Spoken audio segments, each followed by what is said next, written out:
মদিনাতুল মুনাওয়ারা থেকে 350 মাইল দূরে এক যুবকের বাড়ি।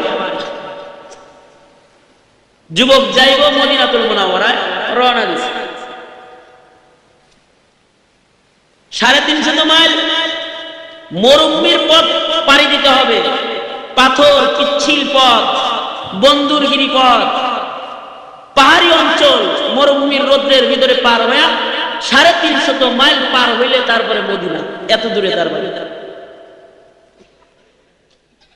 আগের জামানার রাস্তাঘাট তো খারাপ ছিল, 350 মাইল যাইতে অনেক সময় সপ্তাহের পর সপ্তাহ লেগে যেত।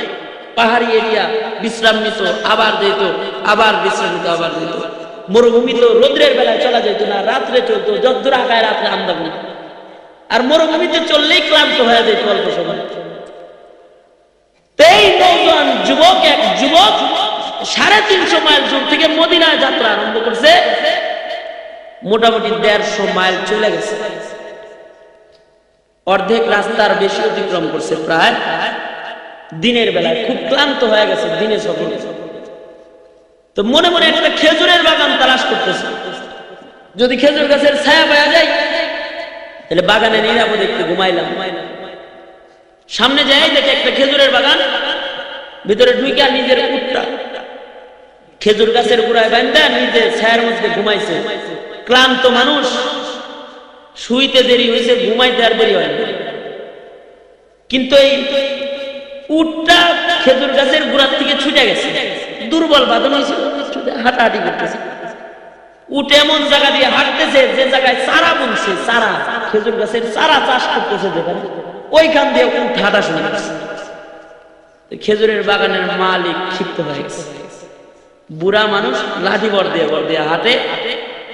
এই বেচারা আইসা চারার ভিতরে সে যায় তো আর ওটা আনতে পারে না, এই জন্য এদিক থেকে ঢিল মারছে। ঢিলটা এত জোরে একটা ঢিল মারছে, একটা চুক্কা পাথর মারছে যে মাথার হাড়ের ভিতরে লেগে হাড় ফাইটা ছিদ্র হয়ে গেছে। তো উটের মাথা দিয়ে রক্ত বাইরে হইতে হইতে এক পর্যায়ে উটটা রক্তক্ষরণ অবস্থায় মারা গেছে। মুসাফির যুবক খেজুরের পাতার ফাঁক দিয়ে সূর্যের আলো এসে চোখে পড়ছে, ঘুম ভাঙে গেছে। ঘুম ভাঙে দেখে উট নাই, এমনি ক্ষুধার্ত, আবার মুসাফির মাথা তো এমনি অনেকগুলা দিয়ে গরম, আবার মুসাফির মাথা তো এমনি অনেকগুলা দিয়ে গরম। খিদা লাগলে মাথা গরম হয় না? তো না খাওয়া দেহ একে তো রাগ। আবার মুসাফিরের চিন্তা যে এই মরুভূমির বালি কেমনে যাবো, উট কই গেল? খুঁজতে খুঁজতে যায় দেখে যে বাগানের এক কোনায় চারা গাছ বপন করছে, তার পাশেই উটটা রক্তক্ষরণ অবস্থায় মারা গেছে। কে মারলো?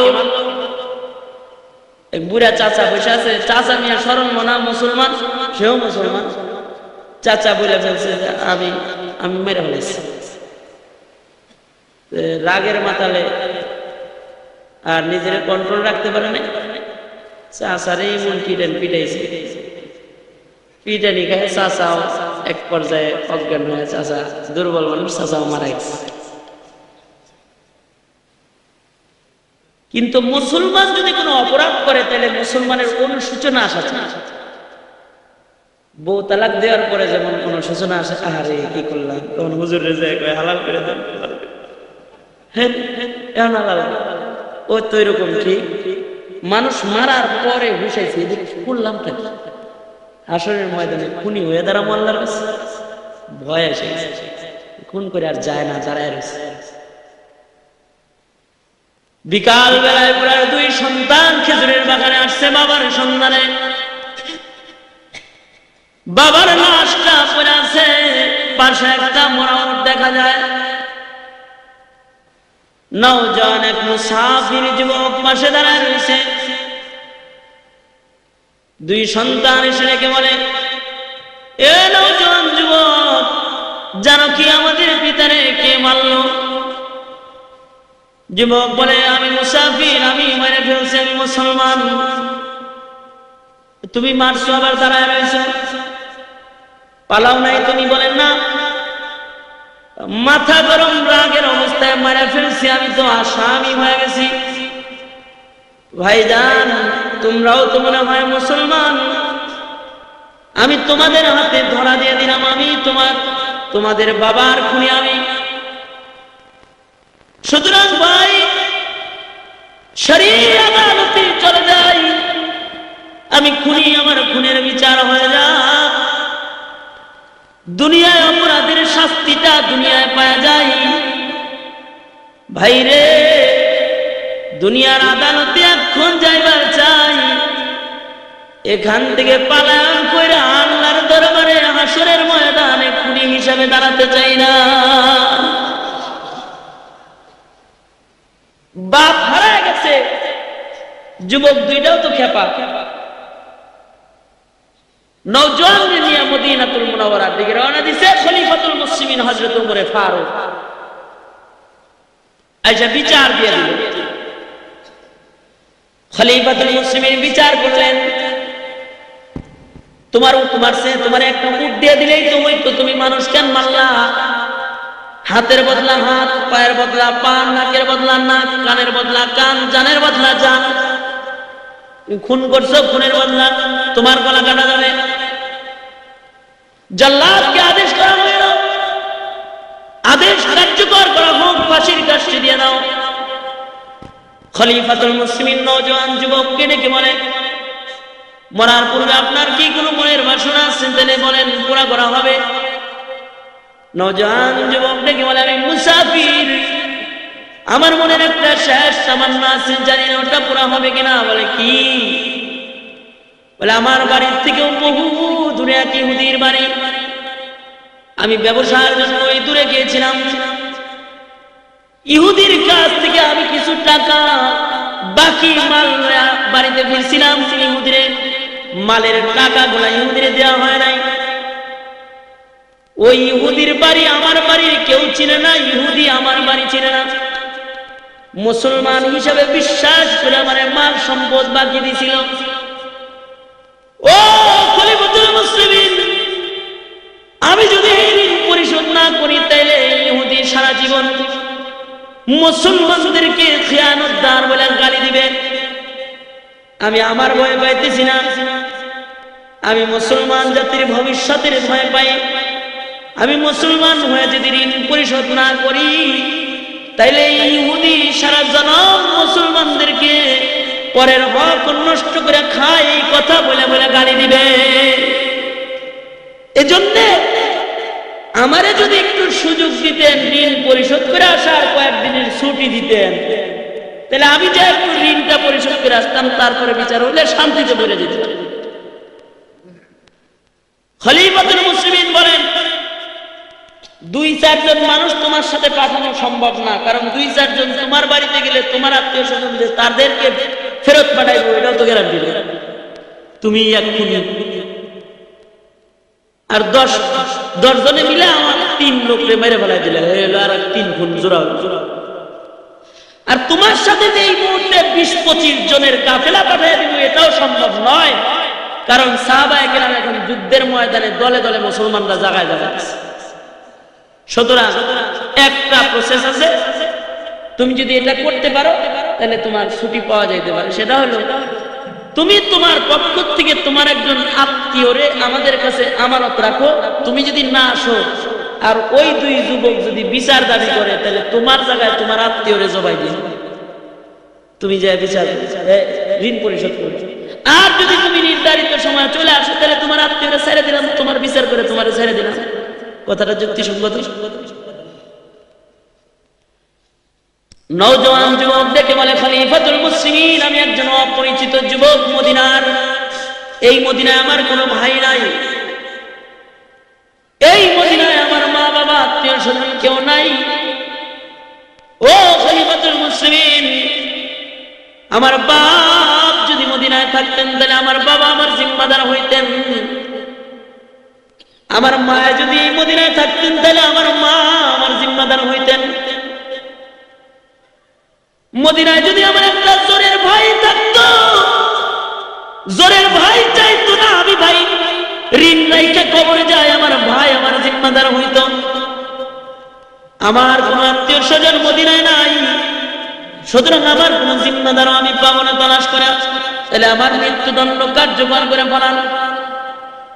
খলিফাতুল মুসলিমিন আদেশ করলেন কার্যকর করো। ঠিক এমন সময় পয়গম্বরের একজন সাহাবী দুইটা হাত তুলে রেখে বলে, থামুন ও খলিফাতুল মুসলিমিন, আমি আমার এই ভাইয়ের জিম্মাদার হয়ে গেলাম। আমার ভাইকে ছুটি দিয়ে দেন ঋণ পরিশোধ করার জন্য। যিনি হাত তুলেছেন তার নাম হযরত আবু যর গিফারি রাদিয়াল্লাহু তাআলা আনহু। সাধারণ সাহাবী নয়, যিনি পয়গম্বরের খাদেম ছিলেন। হযরত আবু যর গিফারি, হযরত আবু যর গিফারি খাদেম খায়রুল বশর, খিদমতু মে জিंदगी भर ना बनाया अपना घर। নবীর খেদমত করতে করতে নিজের জন্য একটা ঘর বানানোর টাইম পায় না এমন একজন সাহাবী দুইটা হাত তুলে ডেকে বলতেছে, ও খলিফাতুল মুসলিমিন, এই যুবকের একজন ভাই যদি মদিনায় থাকতো তাহলে ভাই ভাইয়ের জিম্মাদার হয়ে যেত। খলিফাতুল মুসলিমিন পয়গম্বরের মুখে নিজ কানে শুনছি, আল মুসলিমু আখুল মুসলিম, মুসলমান মুসলমানের ভাই। রক্তের বন্ধনের দরকার নাই, কোরআন শরীফের বন্ধন আছে আমাদের মধ্যে। সুবহানাল্লাহ জোরে কোন, আর জোরে চিল্লায় কোন সুবহানাল্লাহ।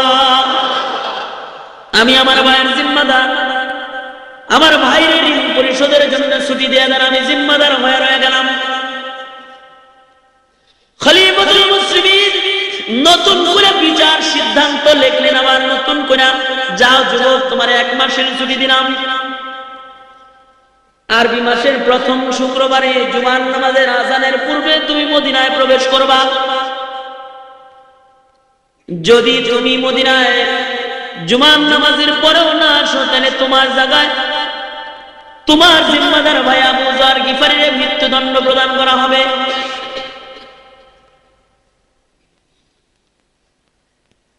নওজোয়ান যুবক ঋণ পরিশোধের জন্য যাত্রা আরম্ভ করলো নিজের বাড়ির দিকে। খলিফাতুল মুসলিমিন পিতার হত্যার দাবিতে বাদী পক্ষ যে দুইজন, তাদের নায়িকা বললেন, আপনারাও চলে যান। আরবি মাসের প্রথম শুক্রবারে জুমার নামাজ মদিনার পয়গম্বরের মসজিদে আপনারা পড়বেন। জুমার নামাজের পরে নওজোয়ান যুবক যদি ফেরত না আসে, তাহলে আবু যরের গলা কাটা হইল, আপনাদের বিচার আপনাদেরকে দেওয়া হবে। নওজোয়ান যুবক বাড়িতে চলে গেছে। বাড়িতে যা ঋণ পরিশোধ করার জন্য ইহুদির কাছে গেছে। ঋণ পরিশোধ করে নওজোয়ান যুবক বাড়িতে আইসা সুন্দর সুন্দর জামা কাপড় গুলা পরিধান করছে। দ্রুতগামী একটা ঘোড়ারে সুন্দর করে সাজাইছে, সজ্জিত হয়ে আতর গোলাপ মাইকা মার কাছে যায়, বলে, মা গো, মা, ও মা, আমি তোমার সন্তান। মারে, তুমি তো চাও না তুমি হাসরের ময়দানে খুনি সন্তানের মা হয়ে দাঁড়াও। মা গো, জীবন ভর তুমি আমার সেবা করছো, আমি তোমার কোনো সেবা যত্ন করতে পারি নাই। মা, বাড়ির থেকে যখনই বের হয়েছি তখনই আমি তোমার কাছ থেকে বিদায় নিয়ে বের হয়েছি, আবার আইছি। মা গো, আজকে একটা বিদায় নিবার চাই মা, এটা জিন্দির শেষ বিদায়। মা গো, তোমার হাত দুইটা আমার মাথার পরে রাখো মা। মা গো, দুধের দাবিটা মাফ করে দিও। আমি মদিনায় চললাম পাক পবিত্র হইবার জন্য। মা, আমার মাথায় হাত দিয়ে আমারে জিন্দেগির শেষ দোয়াটা তুমি এখন দিয়ে দাও। মা, তোমার সন্তানের জীবনে জীবনের শেষ লুকমা খাবারটা তুমি খাওয়ায় দাও। তোমার সন্তান আর কোনদিন তোমার দরবারে এসে দাঁড়াবে না। বাবার কাছে দেখো, বাবা গো, ও বাবা, দেন ওই বুকটা একটু দেন। কত বুকের মধ্যে শোয়া রাখছেন বাবা, বুকটা একটু দেন। জিন্দগির শেষবারের মতো আমার বুকটা আপনার বুকের সাথে একটু লাগায় যায়। বাবা গো, আমার বিচার হইব মদিনায়। পিতামাতার কাছ থেকে জিন্দগির শেষ বিদায় নিয়ে নজন যুবক যাত্রা আরম্ভ করছে মদিনার দিকে। এদিক দিয়ে মসজিদের নবীতে জুমার নামাজের আজান হয়ে গেছে, এখনো পর্যন্ত কেউ মদিনায় আসে নাই। খলিফাতুল মুসলিমিন হযরত ওমর পত্রবাহক পাঠিয়ে দিয়েছেন আবু যর গিফারির বাড়িতে। আবু যর জীবনের শেষ জুমার নামাজ পড়াইবার লাগা মসজিদে নববীতে এসে যান। আপনার জিন্দগির শেষ জুমা আজকে মদিনায় হইতে পারে। আপনার ভাই যদি ফেরত না আসে, তাহলে আপনার ভাইয়ের জায়গায় আপনার মৃত্যুদণ্ড প্রদান করা হবে। হযরত আবু যর গিফারি জিন্দগির শেষ জুমার নামাজের প্রস্তুতি নিয়ে মদিনায় পয়গম্বরের মসজিদে হাজির হয়ে গেছে। খলিফাতুল মুসলিমিন জুমার নামাজের ইমামতি করেছেন, সালাম ফিরাইছেন, আসসালামু আলাইকুম ওয়া রাহমাতুল্লাহ, আসসালামু আলাইকুম ওয়া রাহমাতুল্লাহ। নামাজ শেষ হয়ে গেছে। পর্যায়ক্রমে খলিফাতুল মুসলিমিন বিচারকের আসনে বসছেন। 9 জন দুই যুবক দুই ভাই এসে বাবার হত্যার মামলা বিচার দাবি করছে। খলিফাতুল মুসলিমিন আদেশ প্রয়োগ করলেন, জল্লাদ রে! খলিফার চোখ দিয়া ঝর্ণার মতো পানির ফোঁটা গড়ায় গড়ায় পড়তেছে। একটা নির্দোষ মানুষকে, একজন দোষী মানুষের জায়গায় মৃত্যুদণ্ডের আদেশ। বলা হইল, জল্লাদ আবু যর গিফারিকে মৃত্যুদণ্ড প্রদান করা হোক। এ শব্দটা মদিনার মুসলমানদের কানে পৌঁছার সাথে সাথে পুরো মদিনায় কান্নার রোল পড়ে গেছে। কারণ এতেও স্বাভাবিক একজন কোন সাহাবী নয়, বড় দামি সাহাবী। আবু যর গিফারি এমন একজন সাহাবী, হযরতে জিবরাইল আলাইহিস সালাতু ওয়াস সালাম আপনার আমার নবীর কাছে আসছে। আয়েশা বলে, পয়গম্বর, ওই যে চাদর মুড়া দিয়ে হাইটা যায় আপনার সাহাবী আবু যর। নবী বলেন, জিবরাইল আমার সাহাবী আবু যর আপনি কেমন করে চিনেন? জিবরাইল বলেন, পয়গম্বর গো, আপনার সাহাবী আবু যর শুধুই মাত্র আমি জিবরাইল চিনি তা নয়, আকাশে আল্লাহর যত ফেরেশতা আছে, আসমানের সকল ফেরেশতারা আপনার সাহাবী আবু যর চিনে। দুইটা কারণে আকাশের ফেরেশতারা আবু যর গিফারিরে চিনে, দুই কারণে। এক নাম্বার, লিসিগারি আলা নাফসিহি, নিজের নিজে খুব ছোট মনে করে আল্লাহ যদি জাহান্নামে দিবার লাগা কোনো মানুষ বানায় থাকে, তাইলে মনে হয় আমারে বানাইছে। আর একটা কারণ হলো লিকাসরাতি তিলাওয়াতি সূরাতুল ইখলাস।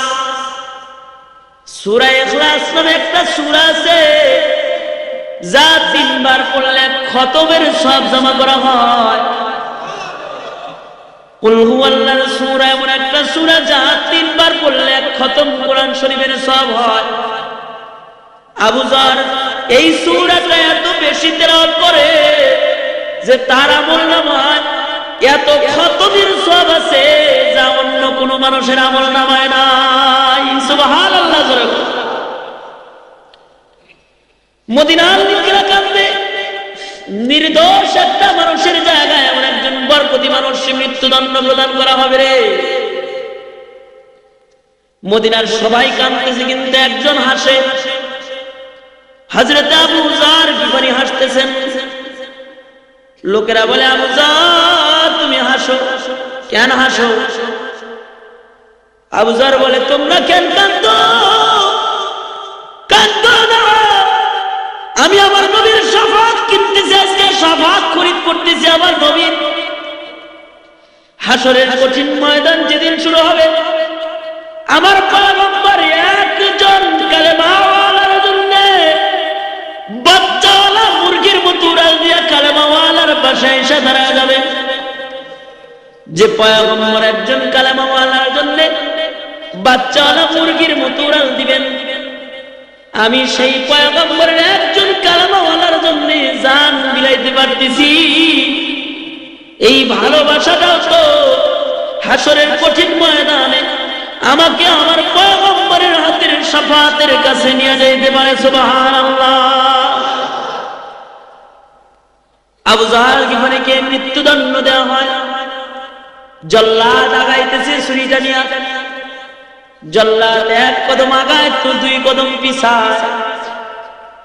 জীবনে কোনোদিন এই বিচারণায় কারো বিচার করার সময় জল্লাদের চোখ দিয়ে পানি পড়তে দেখা যায় নাই।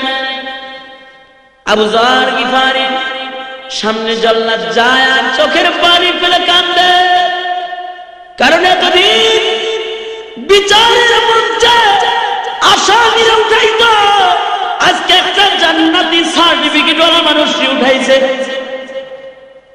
ঠিক এমন সময় একজন নায়িকা মানে জল্লাদ, থামো ও খলিফাতুল মুসলিমিন, একটু অপেক্ষা করেন।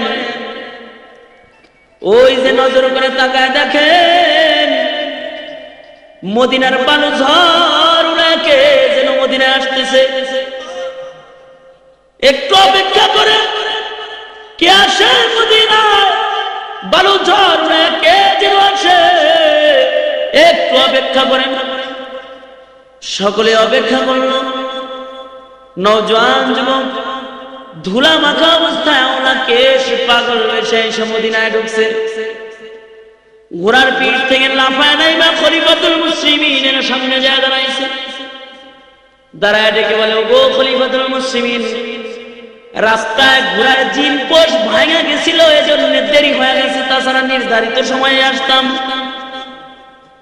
খলিফা তো পবিত্র হয়ে কবরে যাইবার চাই, কুড়ি হয়ে যাইবার চাই না, এই জন্য 350 মাইল দূর থেকে ঘোড়া দৌড়ায় আসছি পাক হইবার জন্য।